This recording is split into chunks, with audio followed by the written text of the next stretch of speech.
Friends, நீங்க உங்க வீட்ல கோழி அவைய வைக்கிறீங்கன்னா இந்த டிப்ஸை மறக்காம நோட் பண்ணி வச்சுக்கோங்க.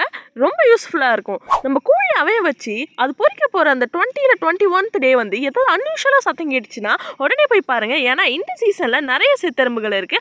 அது முட்டை பொரியிற டைம்ல அந்த ரத்த வாடைக்காக உள்ள போய் கோழி குஞ்சுகளை அப்படியே உயிரோட சாப்பிட ஆரம்பிச்சிடும். உள்ள இருக்கிற நரம்பு எது டச் பண்ணாம ஓட லைட்டா உடைச்சு எடுத்துருங்க. ஃபுல்லா உடைச்சிடாதீங்க.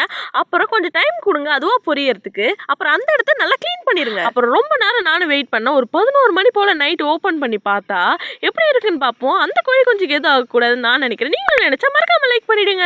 எடுத்து பார்த்தா எவ்வளவு புசு புசுன்னு பொரிஞ்சிருச்சு பாருங்களேன். என்ன அந்த எறும்பு கடிச்சதுல மூக்கு கிட்டேயும் கால் கிட்டேயும் கொஞ்சம் கொஞ்சம் காயம் இருந்துச்சு.